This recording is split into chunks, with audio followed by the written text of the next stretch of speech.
Hi friends, அஸ்ஸலாமு அலைக்கும். Welcome to Farsha health and beauty channel. First of all, உங்களோட ப்ரிஷியஸான டைம் ஒதுக்கி என்னோடய வீடியோ பார்க்க வந்து உங்கள் எல்லாருக்கும் மிகப்பெரிய நன்றி. நாம் இன்றைக்கி என்ன வீடியோ பார்க்க போகிறோம்னா, நம்ம எல்லாருக்கும் ஈஸியாக கிடைக்கக்கூடிய முருங்கைக்கீரையை வச்சு முருங்கைக்கீரை துவையல் எப்படி செய்கிறதுன்னு தான் பார்க்க போகிறோம். உங்கள் குழந்தைங்க முருங்கைக்கீரையே சாப்பிட மாட்டேங்கிறாங்க அப்படின்னு ஃபீல் பண்ணிங்கன்னா கண்டிப்பாக இந்த ரெசிபி நீங்கள் ட்ரை பண்ணி பாருங்கள். வாங்க நம்ம வீடியோக்குள்ளே போகலாம். இந்த முருங்கீரை துவையலில் உங்கள் குழந்தைங்களுக்கு நீங்கள் ஒரு டிஃபன் பாக்ஸ் ரெசிபியாகவும் மதிய லஞ்சுக்கு கண்டிப்பாக பேக் பண்ணி தரலாம். ஒரு வானலில் நாம் 1 டேபிள் ஸ்பூன் அளவுக்கு எண்ணெய் ஊற்றிக்கலாம். அதில் வந்து 2 தேங்காய் பத்த அளவுக்கு தேங்காவை எடுத்து குட்டி குட்டியாக நறுக்கி அதில் போட்டுக்கிட்டு ஆனால் நமக்கு ஓரளவுக்கு கலர் சேஞ்ச் ஆகி வர அளவுக்கு அதை நம்ம வதக்கி வேறு ஒரு பிளேட்டுக்கு நாம் அதை ட்ரான்ஸ்ஃபர் பண்ணி வச்சுக்கலாம். அதே வானலில் நாம் 1 டீஸ்பூன் அளவுக்கு உளுந்தம்பருப்பு, 1 டீஸ்பூன் அளவுக்கு கடலைப்பருப்பு இதையும் போட்டு லைட்டாக வதக்கிக்கிட்டு அதே வானல்லே வந்து நம்ம ஒரு அரை டீஸ்பூன் அளவுக்கு இல்லாட்டி 1 டீஸ்பூன் அளவுக்கு ஜீரகம் அதையும் போட்டு நல்லா மிக்ஸ் பண்ணிக்கலாம். இது கூடவே வந்து 10லிருந்து 15 சின்ன வெங்காயம் போடுங்க. இந்த ரெசிபிக்கு சின்ன வெங்காயம் போட்டால் தான் நல்லா டேஸ்டியாக இருக்கும்.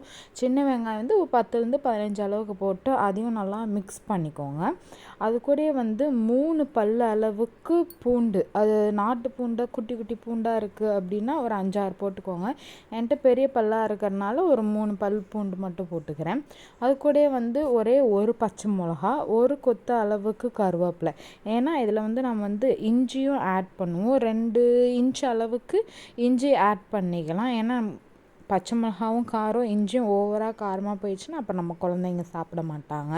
இது ரெண்டுத்தையும் போட்டு வதக்கிட்டு அது கூட வந்து ஒரு பெரிய நெல்லிக்காய் சைஸ் அளவுக்கு வந்து புளி அது கூட போட்டு நல்லா வதக்கிக்கிட்டு ஒரு கைப்பிடி அளவுக்கு கொத்தமல்லி இது எல்லாத்தையும் போட்டு இல்லை கிண்ணிலேயோ வந்து மாற்றி வச்சுக்கலாம். அதே வானலில் வந்து நம்ம இப்போ என்ன பண்ண போகிறோம்னா, நம்ம எந்த அளவுக்கு முருங்கீரை தேவையோ அந்த அளவுக்கு வந்து ஆட் பண்ணிக்கலாம். நான் இன்றைக்கி 2 கைப்பிடி அளவுக்கு நிறையா வந்து முருங்கீரை எடுத்துருக்கேன். இந்த முருங்கீரையில் வந்து என்னடா எண்ணெய் கம்மியாக இருக்குது, வதங்காமல் போயிடுமோ அப்படிலாம் எதுவும் நினைக்க வேணாம். அந்த ஹீட்டுக்கே வந்து எல்லாமே வந்து நல்லா சுருண்டு வதங்கி வந்துடும். ஸோ தேவையான அளவுக்கு உப்பு நீங்கள் இதிலே வந்து இப்போயே கூட ஆட் பண்ணிக்கலாம். இல்லாட்டி நீங்கள் அரைக்க போகிறப்போ போது கூட நீங்கள் இதை வந்து சேர்த்துக்கலாம். இதெல்லாத்தையும் போட்டு நல்லா மிக்ஸ் பண்ணதுக்கப்புறம் அந்த கடலப்பருப்பு, தேங்காய் அது தனியாக நம்ம ஒரு இதில் ட்ரான்ஸ்ஃபர் பண்ணி வச்சுருந்தோம் இல்லைங்களா, அதையும் வந்து இது கூட வந்து நம்ம ஆட் பண்ணி எல்லாத்தையுமே வந்து நல்லா ஒரு மிக்ஸ் பண்ணிக்கலாம். மிக்ஸ் பண்ணிவிட்டு இது ஒரு பிளேட்டில் ட்ரான்ஸ்ஃபர் பண்ணி வச்சுக்கலாம். ஏன்னா அப்போ தான் வந்து நமக்கு ஆறின வாட்டி தான் நம்ம மிக்ஸி ஜாரில் போட போகிறோம்.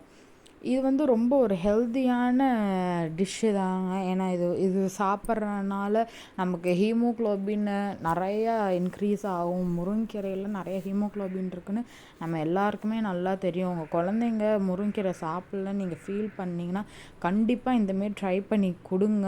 அவங்க இதை முருங்கைக்கீரையில் தான் நீங்கள் செஞ்சுருக்கீங்கன்னு சொன்னால் தான் அவங்களுக்கு தெரியும். அந்த அளவுக்கு டேஸ்டியான ஹெல்த்தியான ரெசிபி.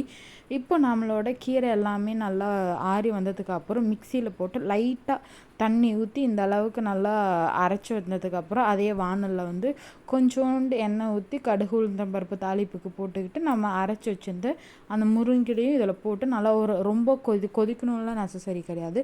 ஓரளவுக்கு நமக்கு சூடாகி வந்தாலே போதும். அவ்வளோதான். இப்போ பாருங்கள், நமக்கு ஒரு ஹெல்த்தியான முருங்கைக்கீரை துவையல் ரெடி ஆகிடுச்சு. இந்த மாதிரி இன்ட்ரெஸ்டிங்கான ரெசிபி உங்களுக்கு வேணும்னா மறக்காமல் என்னோட சப்ஸ்கிரைப் பண்ணிக்கோங்க. தேங்க்ஸ் ஃபார் வாட்சிங்.